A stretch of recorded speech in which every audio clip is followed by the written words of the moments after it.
emotions, feelings, and ideas touched in rhyme. And then it happened so that I'm also a tango addict, so I started dancing. Like, I've danced other things before, but then I discovered social tango, and this is where like a pretty crazy journey for me started. And yeah, so although whatever I'm going to talk about today applies probably to social dancing altogether, but I'm going to talk more from the perspective of tango dancer, because that's who I am. And yeah, so I just wanted to start with, because I imagine that not all of you have seen before tango, and maybe like to define what social dancing is, I want to show you two pieces of videos yeah, of tango, and then say a couple of words about it. So that's a little piece number one.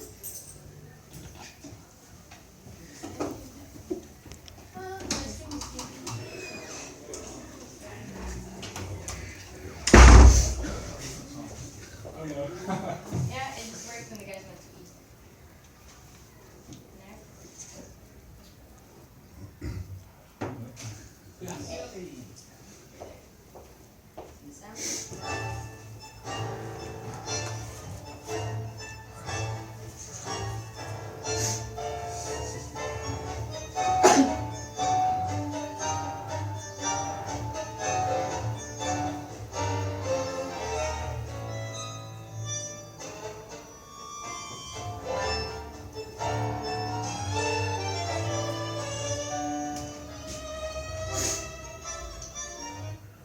So that's tango option number one.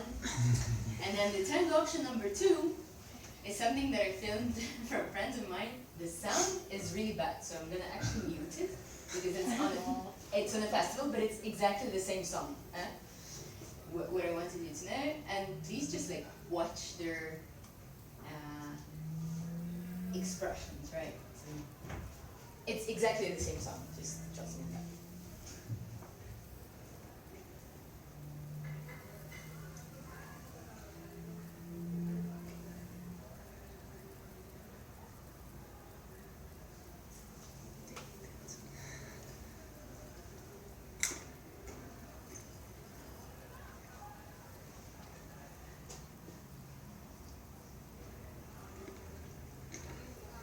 So I guess you got the general idea there. Did it look like tango? But so the first one was actually so tango that you dance on stage. So I'm not going to go into classifications of tango because it doesn't matter.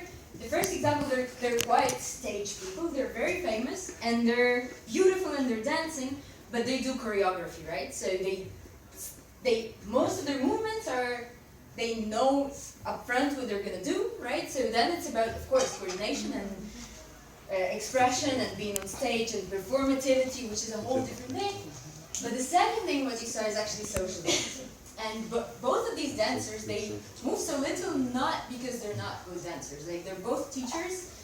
One from Switzerland, he's from Switzerland, she's from Russia. They're really, really good dancers. They have schools that they run back home. They teach other people. But social dancing is not really about the shape, right? And that's why it's so attractive. That's one of the things what makes it so attractive. So what have you seen when you were? Have you seen anything particular when you in the second video when you were watching their faces? Like, what do you think was happening? Like a pairing dance. Like how do you call it? Mating. Mating dance. Yeah. They were in another dimension, what do you mean?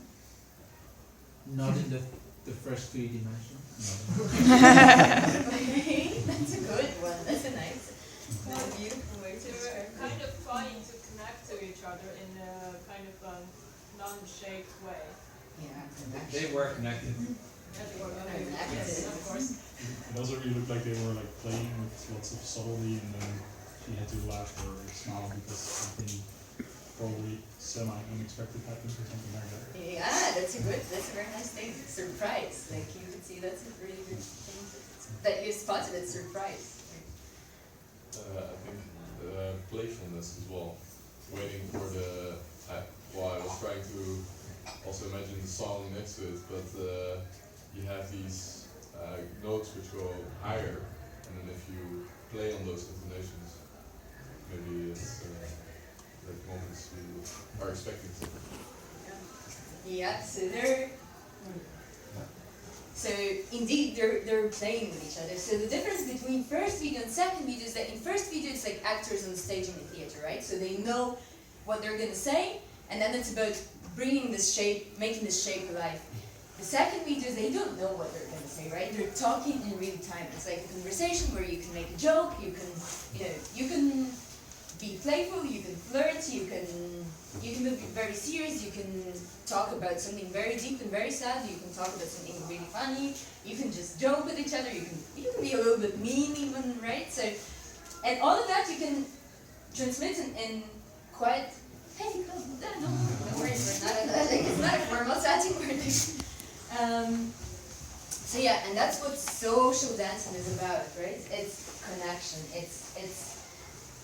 what makes it so unique is this ability to talk to people in a different language, and to people that you would never meet otherwise, to people that you would maybe not feel comfortable talking with, like using your mouth, right? But like somehow on a physical level, it becomes something else. And so today I wanted to really briefly cover what is it a little bit that can happen there. What are the layers that we could look at? And I just hope that the aim of this talk is like to inspire you to try things out. So, okay, let's see how this works with the clicker. So the first and the most obvious layer, right, is the body, is the physicality of dancing. And like in a conversation, of course, what matters is actually what you have to say. So if I love you, or I like you, or I'm angry with you, right? That's what matters. That's what I'm trying to communicate. However, if I don't speak English, for example, you'd probably understand me, but like a little bit, maybe not that precisely. So, and the same happens in dance, right? The better my technique, the better I know my body, the better I can coordinate my body, the more fine things I can say, right? So people who are native speakers can probably express themselves with more details, with more shades, with more. That's fine. There's not that many shades, but there. So the same happens, right, in dancing. If I can hold my balance, if I can be really small. So what they were doing in the video, they were playing with the axis, right? So she laughed because he unexpectedly changed her axis, and you can barely see it. You can only see her face expression, right? But what happens for her is actually she felt like, whoa, and this is fun, and this is unexpected, and this was probably in the music. So there was a nice joke that he made, basically, right? Or something really beautiful and unexpected. But for that, you need to work on your technique, right? You need to learn the moves, you need to go to classes, you need to practice, and this can involve a whole bunch of emotions with yourself, right? And there are things like confidence. So, yeah, but besides the technical aspect, there are people who are not, and you can probably relate also to real life, right? So there are people who are maybe not that intelligent, but they're like super comfortable in the space, they enter the room, they're just like, communicate with everybody, they can give a lecture on the subject that you have no idea about, right? So, or like explain something to people whose language they don't speak, but they're just like fine with it, right? And then there are people who are actually really intelligent, for example, and really know the subject well, but they're like kind of shy about it. So, and you would have an impression that they're not good at what they're doing, but they actually are, they're just bad at communicating. So, same goes for dancing, right? Like you can have really beautiful intentions, but you also need the ability to express it. And this ability is not just what you know, so it's not just your body coordination, although it is as well, but it's your agency, your confidence, your willingness to work on that, right? Your ability also to face your limitation, right? Because like, for example, well, in the Netherlands, I'm not that tall, but I'm actually originally Ukrainian. And I also travel a lot to dance tango. So in those countries, if I also put a 10 centimeter heel, I'm kind of tall, right? So like So if I hug a man in tango, and you've seen it spring, right? The man arrives here. And that's something, right? That's something to deal with, right? And at the same time, I know also people who were like this short, right?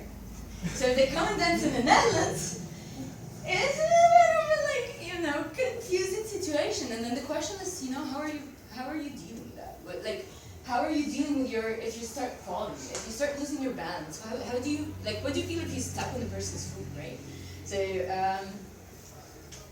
and this is about personality, and this is where we can really share with each other. So, I want to tell you one story. When I just started dancing, and I went to one of my first festivals, and I was dancing to this orchestra, which is weird. It's a very dramatic orchestra, with an Argentinian guy.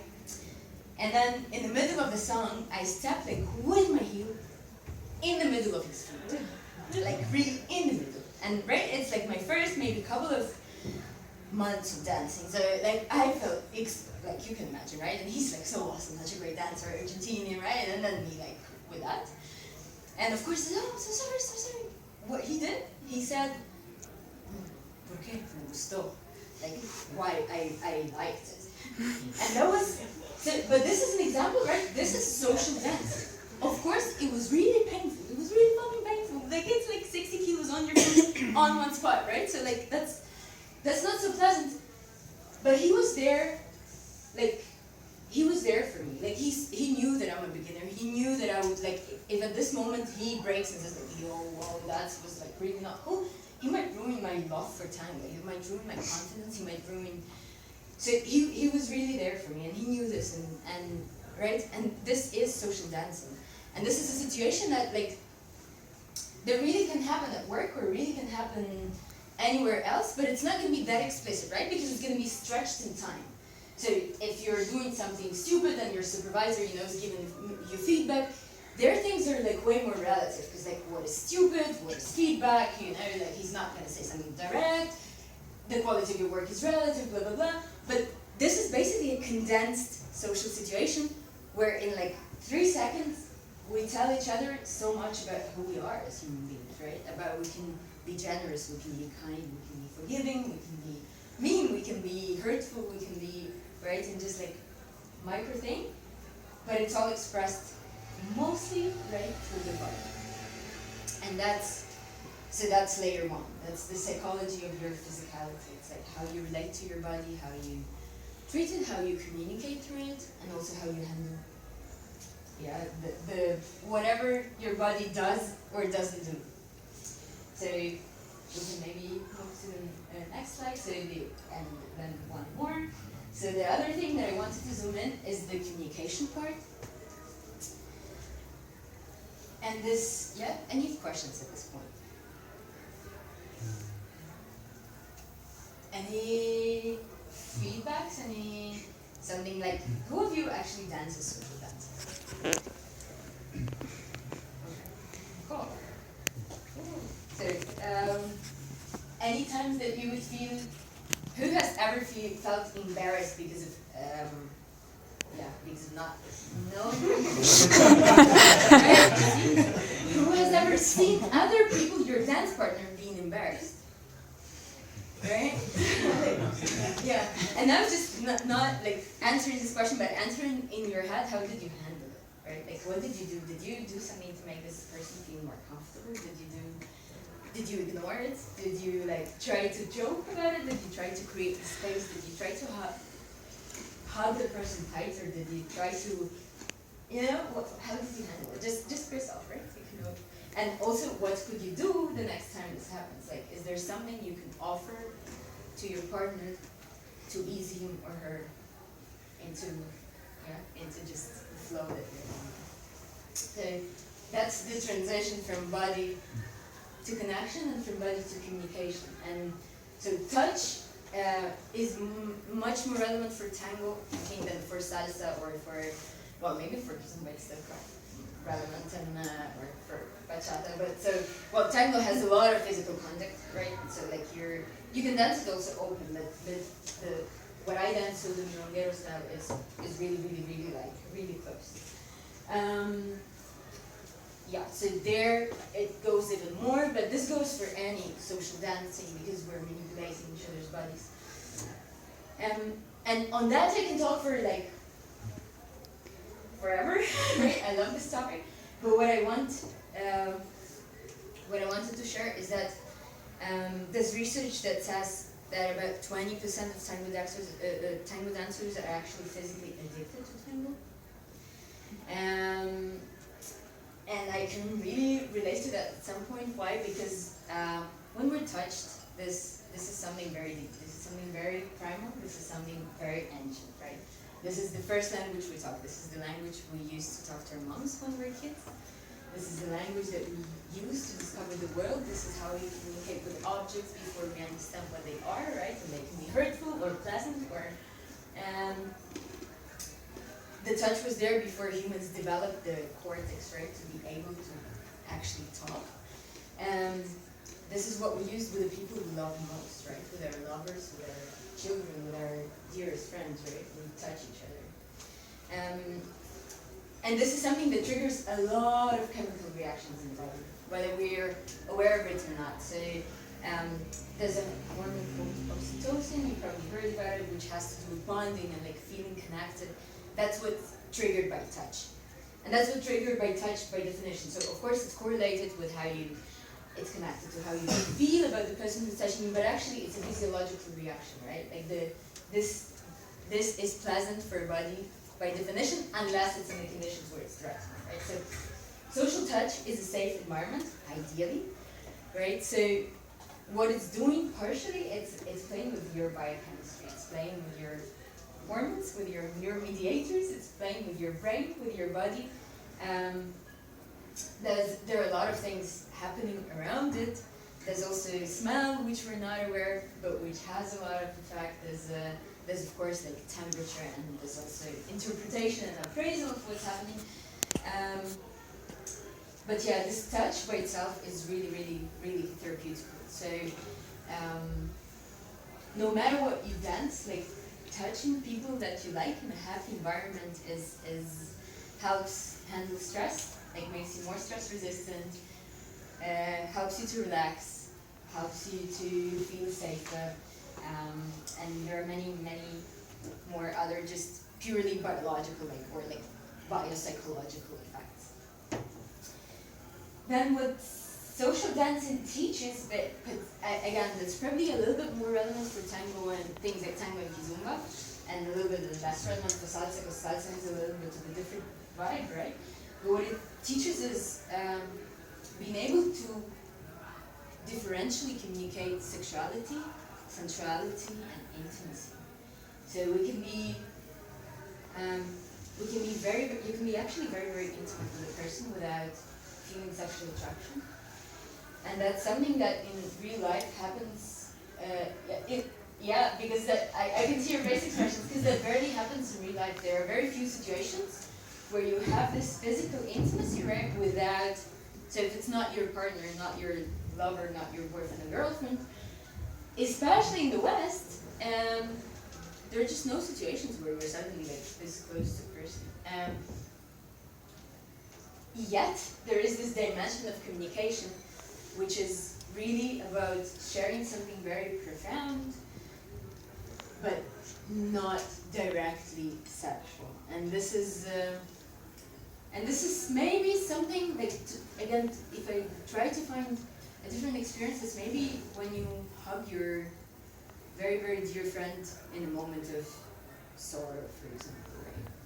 Or what you feel when your mom congratulates you with a big achievement, right? Or when you're really, really happy for your friend getting married and you hug this person, right? This is the moment of, like, if you're really sincere in that, this is the moment of extreme intimacy, yet not related to sexuality.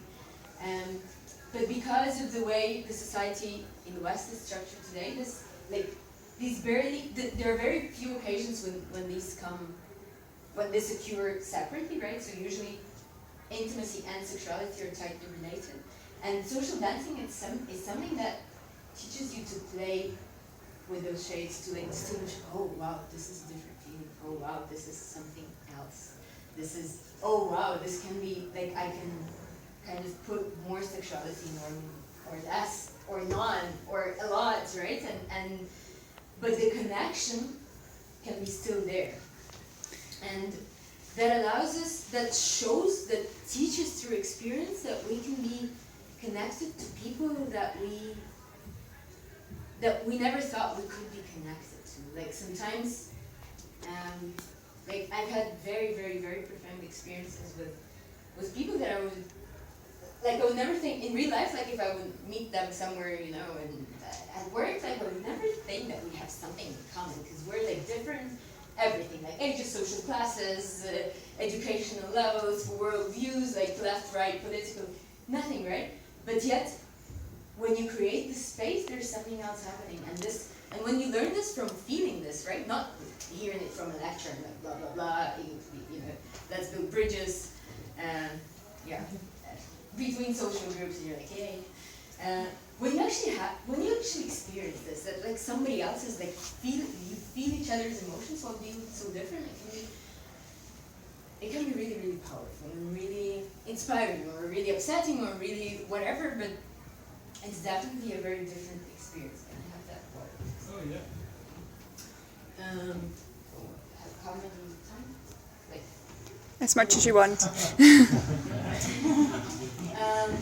yeah, and this part of learning through experience is also, so talking about this like micro-social situations is also something very unique to social dancing, because hearing lectures or learning about how to behave, or how to communicate, or how to you know, build trust, like that's great, but a lot of things they stay really, really intangible until you feel them.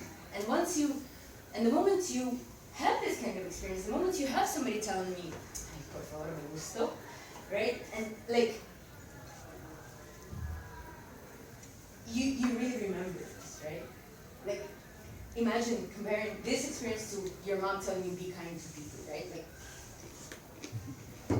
you know, and something that settles, it's something that enriches life views. And the last thing about communication is also, at least that's true for sure also for salsa, right? The more you know each other as people, like the more you build friendships, the more you do this, the more you hang out and have beers together and talk about life and support each other and come to each other's birthdays and whatever, the more you build understanding of each other, and the more your ability to communicate through body changes, like no matter, and again, this makes a lot of sense, because if you think back again to the experience that most of you have, which is like being in a romantic relationship, right?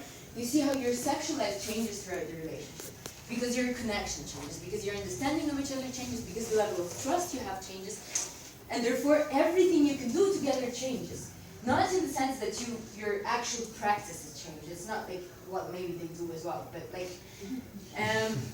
but it's mostly the nuances, right? Like you start knowing each other's. Come in. Sorry. No, Sorry. please come in. Just I'll sit down. I'll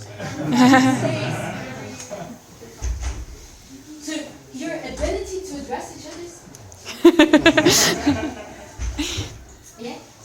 To address each other's emotions and needs becomes more and more developed. Like you start knowing that he or she, they like, being kissed here, or like they like when they whisper, or they like, so you learn this, and also emotionally you learn what to do when the person is sad, or what to do when the person is, really excited, or in the country where the person is tired, right? And this happens automatically. This happens also in your friendships, right? This happens with people you work with people you study with. And social dancing is a really cool way to see this, again, in a very tangible level, right? Not theoretically, like, we got closer, right? But like feeling that you suddenly understand each other, that like when he leads you, like you suddenly understand so much better, and you can do more complex figures, or you can be way more playful, or you can like make each other laugh by like this little games that you see. That's a really beautiful thing to see, and that again teaches you this connection on an experiential level, this connection between relationship and importance of trust, like between humans, an ability to connect physically. Yeah, and why this is relevant? Because then this helps you to communicate better with your, well, primarily probably with your lovers, with your children when, or if you have children, with your, with all people that you love, because you teach, because touching, right, and communicating through touch is a skill. We learn, same as we learn to read face expressions, we learn it. We don't realize this, but we actually learn this when we're children. Or we learn about people, right? If we live in a specific culture, we learn to read certain gestures as certain emotions, right? Yeah, in the same way, we learn to read through touch, because whenever we touch each other, there's actually feedback coming back, right? So when and you can really see this, like, in micro details for people you know, right? If I reach for you, your body, the moment I reach for you, your body's giving me a signal, right? Like see? Right? You did this. But there could be an opposite reaction, right? There could be a reaction of, but that's a very obvious one, because this is like we're strangers, like very, very personal zone, which is the face, right? But like, there are, of course, way more subtle things to learn there, which you might not pay attention to until you actually try them a few times. And social dancing is a place to try that out, right? It's this place where you automatically, whether you're aware of it or not, right, your body learns this. And so you become a better communicator. And that helps all areas of your life. Again, whether you want this or not. Yeah. And then the last part that I wanted to talk about, and this is a huge one and probably the most subtle one, is the environment. Because the whole point, if you think about it, social dancing, like nobody I mean, you can practice at home, right? But for some reason, you take your partner and you go to a place where other people dance, which like, you also pay money, although you can put salsa at home, right, and dance with your boyfriend. Right? Or you can, with your dance partner, you can also just, you can rent a room, and you have way more space, like to the whole dance floor, of course, you put whatever music you want, you know, you go there when you want, yet we do this in a group. And if you do this for a while, so if you're into social dancing for a while, you probably have also noticed that the group mood kind of sets yours. Like if you enter a space and everybody's like having a good time and everybody's like being really warm and welcoming, like you kind of also feel like a little bit more open, or a little bit more confident, a little bit more, right?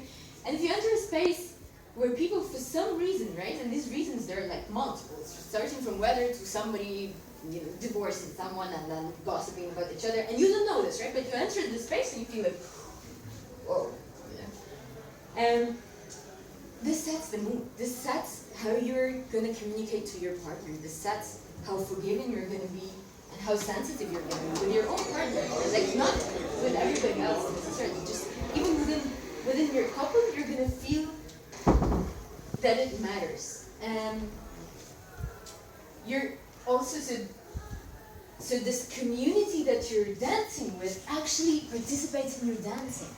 And this is such a beautiful illustration of what happens in real life also, right? Your workplace, the mood of your colleagues, it matters. Like it matters for your work. The mood in your house matters for your well-being. The mood in your country matters for your, you know, for how you feel. Like whether people smile in the street or not, to you like changes a lot. If you've traveled, you know, and you've ever been to countries where people like, you know, somewhere to the south, where you like walk in the streets and everybody's like, and you suddenly start smiling, and your day is suddenly a little bit better, and your coffee's a little bit tastier, and you don't know why, but this is why. And if you dance for some time, you become quite sensitive to that, and it teaches you to connect, to pay attention to the environment, and to learn from it, and that's also what is called transferable skill. It's a skill you can use in other environments, right? So work at home. And that goes for so many things. That goes for how do you physical space looks, right? So, and you can really think about it. If you enter a dance hall, no, yeah. If you enter a space which is clean and beautiful lights, right, and people are nicely dressed, and it's like, right, it's a completely different atmosphere than when you enter a place which is like dirty and careless and the sound is bad, and that's yeah. So yeah, that's essentially my point. That social dancing depends on that as well, and that we learn from each other, we draw from each other, we give to each other, and the more we practice, like with anything else, the better we become at it, and then we can use what we learn and the connections that we build, the friendships that we have, what we learn about our body, what we learn about our confidence, what we learn about communication, what we learn about culture, what we learn about space, what we learn about mood in the room, we can take that with us, right? Because that's our experience. And then we hopefully become a little bit wiser, a little bit better, a little bit more efficient, a little bit happier. That's what social dancing is, in my perception. I try to make it as human as possible, but of course I